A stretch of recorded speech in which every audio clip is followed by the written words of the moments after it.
새 정부 들어 열린 두 번째 국무회의에선 이재명 정부 1호 법안으로 3대 특검 법안이 상정돼 의결됐습니다. 특검법 의결에 여야는 엇갈린 반응을 내놨는데요. 이를 포함한 정치권 이슈, 이동학 전 더불어민주당 최고위원, 정광재 국민의힘 대변인 두 분과 이야기 나눠보겠습니다. 어서 오십시오. 네, 안녕하세요. 예, 안녕하십니까. 민주당 주도로 국회를 통과한 이 내란 특검법과 김건희 특검법, 그리고 순직해병 특검법, 이른바 3대 특검법안이 국무회의에서 의결이 됐습니다. 관련해서 여야의 반응 먼저 듣고 오겠습니다.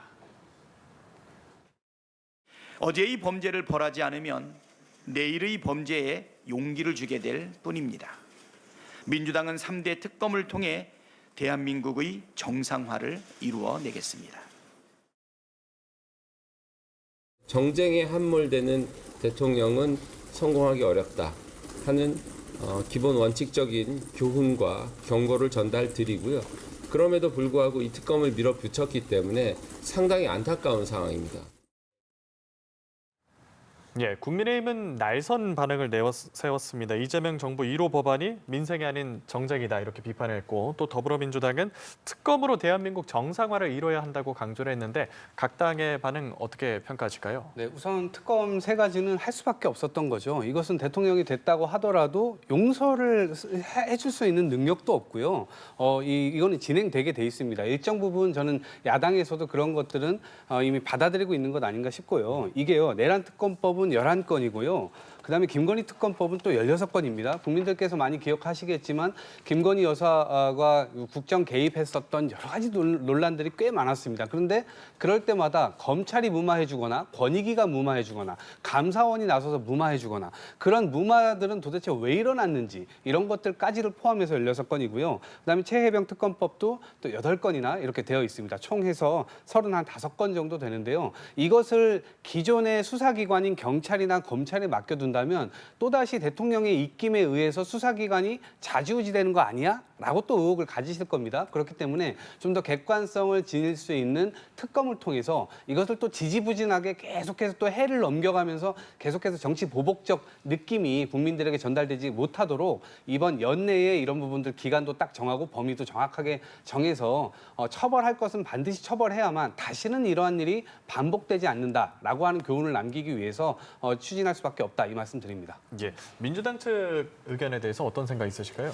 이 특검은요, 특별검사제의 약칭이죠. 그러니까 아주 특별한 경우에 예외적으로 명확한 사안에 대해서만 아주 제한적으로 활용되어야 된다는 게 일관된 원칙입니다. 지금까지 시행됐었던 특검이 다 그랬고요. 설령 이게 정치적으로 논쟁이 될 만한 부분이 있다면 여야 합의가 우선이 되는 것이 원칙이었는데 그러지 못했다는 점에서 대단히 아쉽습니다. 그리고 이 세 가지 특검 모두 사실상 윤석열 전 대통령과 김건희 여사, 그러니까 전 정권을 겨냥한 특검이라고 할 수 있는데 저는 국민의힘 전체적으로는 세 가지 특검에 대해서 당론 부결했고 있습니다. 그러나 개별적인 사안으로 가면 일부 좀 의견을 달리하는 부분도 있습니다. 최혜병 특검 같은 경우에는 이미 수사가 다 진행됐음에도 불구하고 여전히 국민적 의혹이 있기 때문에 이런 경우에는 저는 특검이 예외적으로 필요하다고 생각합니다. 그러나 김건희 여사 특검법이라든가 이 계엄과 관련한 특검은 지금 사법체계 내에서 정상적인 재판이 진행되고 있고 검찰이 수사를 벌이고 있는데 이 결과까지 본 후에 만약에 그때도 의혹이 남아있다면 그때 특검하자 그러면 협상의 여지가 있겠죠. 그러나 지금 여당이 된 상태에서도 그리고 검찰 권력을 이제 행정부가 갖고 있는 상황에서 이것까지 다 특검으로 하겠다는 것은 이른바 특검 만능론에 빠질 수 있고 기존의 사법 체계를 흔들 수 있기 때문에 반대하고 있습니다. 예, 특검 만능론에 빠질 수 있다라는 좀 우려를 표현을 해주셨는데 이렇게 세 개 특검이 동시에 이루어지는 건 사상 초유이자 사상 최대 규모의 특검이 될 거다라는 전망이 나오고 있지 않습니까? 이제 특검 후보자를 추천을 받고 특검팀 구성이 이루어질 텐데 사정 정국이 본격화하는 게 아니냐 이런 이야기도 나옵니다. 일정 부분 그렇게 보실 수 있겠습니다만 제가 앞서 설명드린 대로 이것은 안 할 수가 없는 일입니다. 그리고 어쩌면 국민의힘 스스로가 털어내야 될 일들을 지금 민주당이 어찌되면 지금 도와주고 있는 격입니다. 이럴 때 입장 정리를 명확하게 해서 국민들의 상식선으로 좀 나온다면 새로운 보수 세력을 한번 꿈꿔볼 수도 있을 텐데 어찌된 일인지 여전히 이 세 개 법안에 대해서 이번 법안 심사에도 제대로 다 들어오지도 않았습니다. 이 세 개 법안에 공통적으로 찬성했던 의원은 국민의힘 의원들 중에 3명밖에 없어요. 근데 본인들이 얘기를 했잖아요. 예를 들면 한동훈 전 대표의 경우는 최혜병 특검법 본인들이 직접 주도해야 된다라고까지 얘기를 했으면서 그 한동훈 계파에 소속되어 계신 분들 대부분 안 들어왔어요. 그중에 그냥 몇 명만 들어온 겁니다. 이게 말로 하고 그 행동으로 연결되지 않으면 국민들께서는 보수 세력이 변화한다라고 느끼실 수가 없죠. 그리고 이 사정 정국이라고 하는 것은 예. 기본적으로 윤석열 전 대통령께서 표현했듯이 1년 한 사람을 딱 정해놓고 1년 12달 그 사람 주변을 탈탈 털면 그것이 정치 보복이지만 이것은 지금 그런 것이 아닙니다. 그리고 이것은 정치 보복 프레임에 들어갈 수도 없습니다. 워낙 명백하게 국민들 눈앞에서 검찰이 제대로 수사도 안 하고 또 박성재 법무부 장관, 심우정 검찰총장, 박성재 법무부 장관 얼마 전에 이제 사표가 수리됐지만 예. 심우정 검찰총장은 여전히 남아 있는 상황이거든요. 그럼 객관적으로 지금 윤석열 전 대통령이 임명했던 그 검사들이 제대로 다시 수사할 거냐? 여기에 대한 가장 큰 뭐랄까요? 하여튼 의혹들이 있기 때문에 그런 지점에서 불가피하게 이 특검을 할 수밖에 없다라는 점을 아마 국민들께서 좀 이해해 주실 거라 봅니다. 예, 보수 입장에서도 명확한 정리를 안 할 수 없는 일은 아니지 않느냐라는 말씀을 하셨는데요. 뭐 최혜병 특검법과 관련해서는 앞서 말씀드린 것처럼 일부 의혹이 해소되지 못한 부분이 있고 예. 국민적으로 특검에 대한 공감대가 있다고 생각하기 때문에 필요한 부분도 있다고 인정합니다. 그러나 김건희 특검법과 계엄과 관련한 특검법은 기존의 수사 체계에서 충분히 규명을 한 이후에 그래도 의혹이 해소되지 않았을 때 그때 다시 논의할 수 있는 게 특검 카드였다는 생각에는 변함이 없고요. 또 하나는 이 사정정국이 말이 좋아 사정정국이지 말 그대로 정적 제거형 또는 그 상대 당에 대한 압박용으로 활용될 수 있다는 점에서 우려하고 있는 겁니다. 이재명 대통령이 이번 대선에서 49.42%를 얻었습니다. 과반이 넘는 국민이 이재명 대통령을 선택하지 않았던 가장 기본적인 원인 가운데 하나는 저는 입법권을 갖고 있는데 행정권까지 갖게 되면서 전체적으로 이 사법권까지 압박할 수 있는 다양한 그 권력을 독점할 수 있다는 우려 때문이었다고 생각합니다.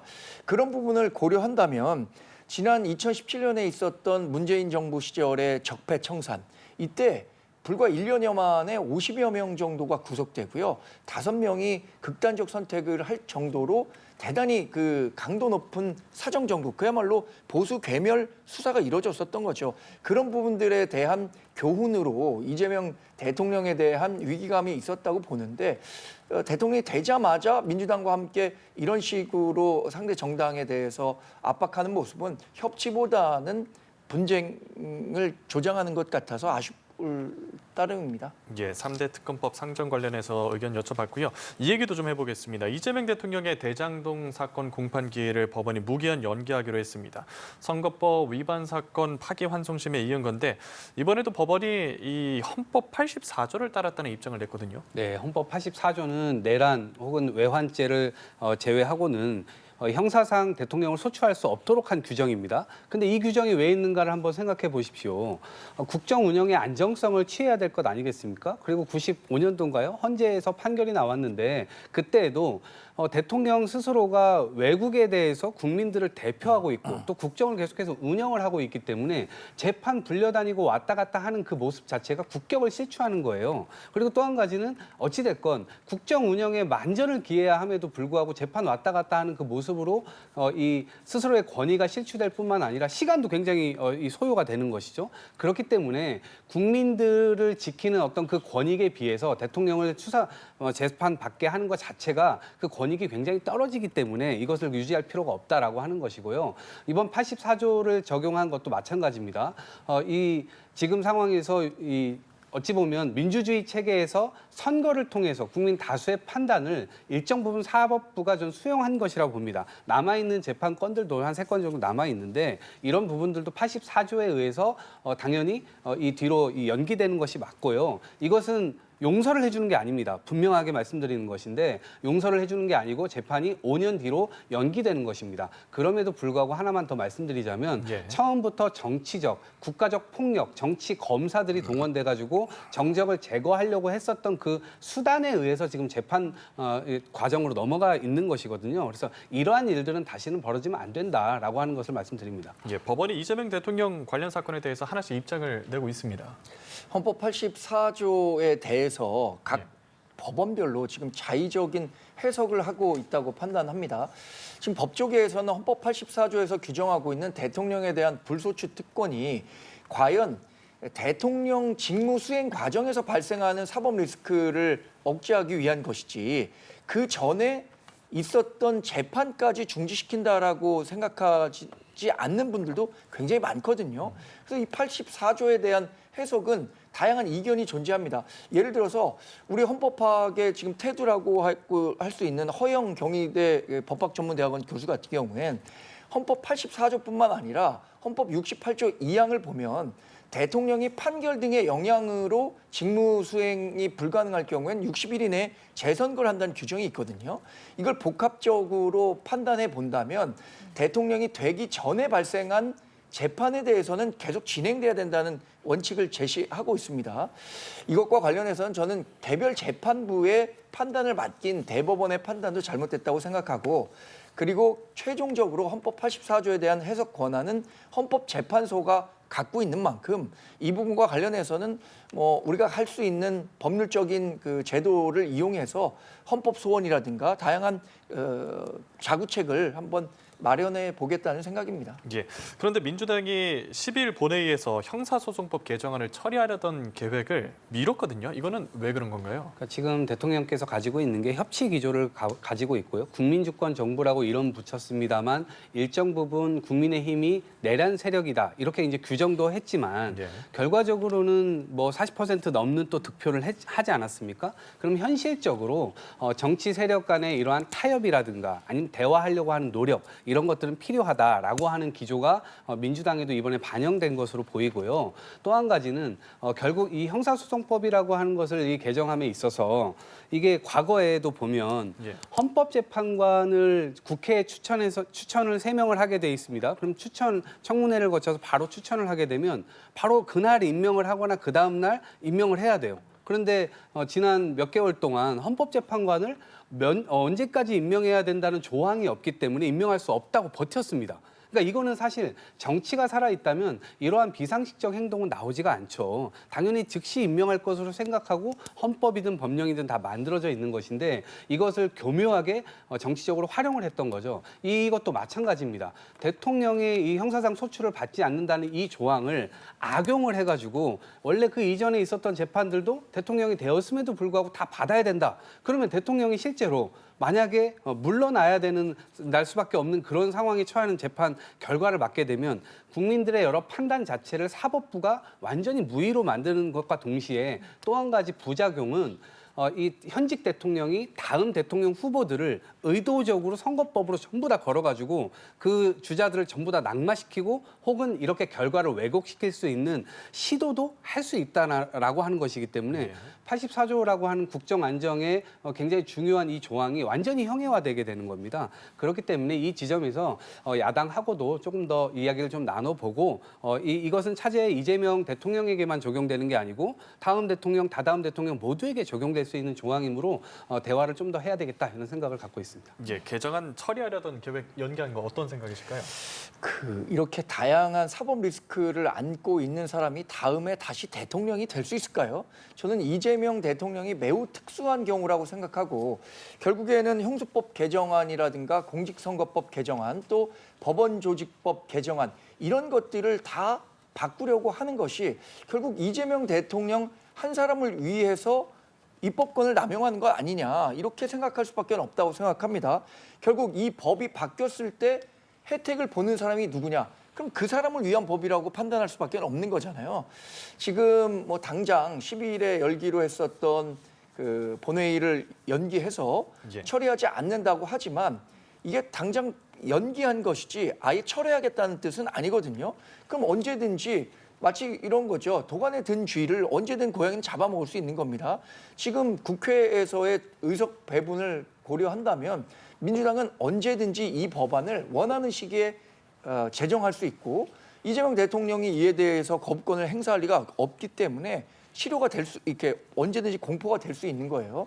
이런 부분에 대해서 건전한 법상식을 가진 사람이 과연 동의할 수 있는가? 실제로 대통령 선거가 끝난 다음에 여러 여론조사에서 구체적 수치는 말씀드리지 않겠습니다만 대통령이 된다고 하더라도 재판을 받아야 한다고 대답한 사람이 훨씬 많다는 점, 이런 부분들도 민주당이 고려해야 할 부분이라고 생각합니다. 예. 한편 이재명 대통령이 SNS에 진짜 일꾼 찾기 프로젝트를 진행한다고 글을 올렸는데요. 그러니까 국민 추천제로 주요 공직자를 뽑겠다는 건데 지금까지 장 차관이나 공공기관장을 대통령이 임명해 오지 않았습니까? 네. 이전에는 없었던 기용 방식이다 보니까 좀 다소 파격적이라는 인상도 주는 것 같아요. 네, 근데 실제로 이제 임명까지 가는 데 있어서는 여러 허들이 존재할 겁니다. 예. 왜냐하면 추천을 통해서 기존의 민주당이 혹은 이재명 대통령께서 파악하지 못했던 인재를 찾는 그런 성과들은 있을 것이고요. 그 분들이 추천됐다고 해서 다 또 되는 건 아닐 겁니다. 왜냐하면 이 공직자가 되기 위해서 거쳐야 되는 여러 가지 검증이 상당히 힘듭니다. 그래서 그 검증 단계에서 다른 이유로 낙마를 할 수도 있고 그렇기 때문에 이것은 하나의 기조라고 봐야 됩니다. 국민 주권 정부를 표방하고 있는 이재명 이 정부에서는 기본적으로 주권자가 주인이다. 국민이 주인이다라고 하는 인식이 있고요. 정치인은 그 주인의 명을 받아서 충직하게 대리하는 임무를 하는 것이다. 그런 차원에서 국민들의 의견을 하나라도 더 받기 위한 노력의 일환이라고 보여지고요. 혹시라도 본인이 추천했는데 안 됐다거나 혹은 뭔가 어떤 대상자가 되지 않았다고 해서 이것을 서운해하실 필요는 없고요. 인사혁신처라는 곳에 이것은 인재풀로 다 이제 기록이 되게 됩니다. 그러면 지금 당장은 아니더라도 언젠가 그러한 역할들이 좀 필요했을 때 그런 분들이 인재뱅크에 등록돼 있기 때문에 언제든지 또다시 제안을 해서 또 일을 할 수 있는 기회나 이런 것들이 생기니까요. 아마 기한이 정해져 있으니까 국민 여러분들께서 많이 추천을 해주시면 또 도움이 되지 않을까 싶습니다. 네, 일주일간 국민들의 집단지성을 적극 활용하겠다라는 건데 취지에 의의를 두자라는 의미라고 좀 설명을 해주셨습니다만 성과는 어떻게 전망하세요? 이 제도가 사실 문재인 전 대통령이 도입하려고 했었어요. 그래서 그런 시스템을 구축하라라고 지시까지 했는데 예. 그 이후에 결과물을 이렇다하게 만들어내지 못했습니다. 근데 이 시스템이 왜 작동할 수 없는가를 살펴보면 굉장히 간단한 문제예요. 만약에 상대 진영에 있는 사람을 추천한다고 하더라도 실제로 이재명 대통령이나 민주당에서 그분을 그 자리에 쓰겠습니까? 임용하겠습니까? 저는 이 제도를 이렇게 도입한다는 것을 광고할 것이 아니라 결국엔 이 제도를 통해서 실제로 탕평 차원에서 상대 진영에 있는 사람이라고 하더라도 이 사람이 해당 직역의 적임자라고 판단했기 때문에 임용했다라고 한다면 그 결과를 보고 판단할 수는 있을 것 같아요. 그러나 결국에는 이 제도 자체가 본인들의 원하는 사람을 뽑는 과정에서 그냥 보여주기식으로 활용될 수 있다라고 판단할 수밖에 없는 거고요. 이런 시스템을 통해서 예측해 볼 수 있는 거 벌써 많은 분들이 얘기하고 있습니다. 김어준 씨 같은 분이 방통위원장 되는 거 아니냐. 또 상대방에선 재밌는 그 청원도 봤어요. 김부선 씨를 문화체육부 장관으로 임명하는 건 어떠냐. 이런 식의 얘기를 하고 있단 말이에요. 그래서 이게 저는 동기는 좋다고 판단할 수 있지만 과연 결과물로 그분들이 정말로 탕평인사 차원에서 상대 진영에 있었던 사람들까지 그렇게 중용할 것인가, 그 결과물을 갖고 설명해 주면 오히려 국민적 설득력이 있을 거라고 생각합니다. 예, 결과를 봐야 알겠다는 말씀 주셨고 김민석 국무총리 후보자 청문회는 어떤 식으로 진행될까요, 대변인님? 김민석 국무총리 후보자는 예. 뭐 우리 당에서는 몇 가지 문제점을 지적하고 있습니다. 그분이 85년도에 했었던 그 미 문화원 점거 사태와 관련해서 반미주의자 아니냐라는 문제 지적이 있고요. 또 하나는 정치자금법과 관련해서 2차례의 실형을 받았습니다. 그래서 벌금과 추징금이 꽤 있었는데 저는 사실 80년대에 있었던 민주화 운동 과정에서 김민석 총리 후보자가 갖고 있었던 그런 리스크까지 문제 제기하는 것은 사실 조금 철이 지난 거 아니냐라고 생각하지만 예. 총리 지명자 같은 경우에 대단히 높은 도덕적 기준을 요구받고 있는데 그런데 정치를 하는 과정에서 부정한 돈을 받은 혐의를 2번이나 문제가 됐다면 이 부분과 관련해서는 과연 총리로서 업무를 수행하는데 적격한 사람이냐 이 부분에 대해서는 조금 더 따져봐야 할 것 같다는 생각이고요. 예. 국무총리를 직무를 수행하는 과정에서 명백한 결격 사유는 없는지 이런 부분은 뭐 인사청문회를 통해서 따질 건 꼭 따져봐야겠죠. 예. 자리가 자리인 만큼 검증이 좀 꼼꼼히 이루어질 것 같은데요. 네, 뭐 야당으로서는 충분히 제기할 수 있는 문제 제기는 충분히 해야 된다 이렇게 생각을 하고요. 국민들께서도 가지고 계신 의혹 이것을 야당에서 제기해 주시는 것은 너무나 상식적이고 합당한 일이라고 봅니다. 그런데 억지적인 느낌이 들지 않았으면 좋겠습니다. 지금 말씀 잘해 주셨는데 뭐 85년도 이거 벌써 40년 전 사건 아닙니까?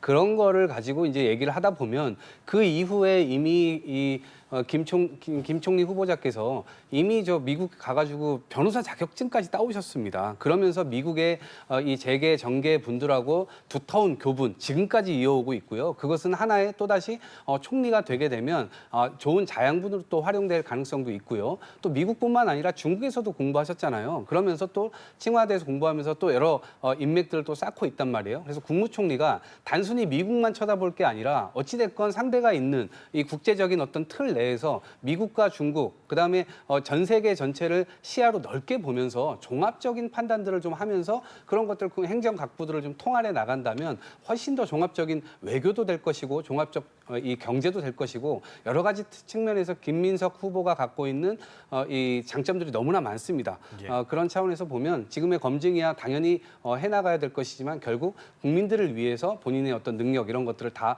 쏟아내서 잘 해주셨으면 좋겠다 말씀드립니다. 예, 알겠습니다. 지금까지 이동학 전 더불어민주당 최고위원, 정광재 국민의힘 대변인 두 분과 함께 3대 특검과 함께 새 정부 인사에 관한 이야기까지 함께 쭉 나눠봤습니다. 고맙습니다. 맞습니다.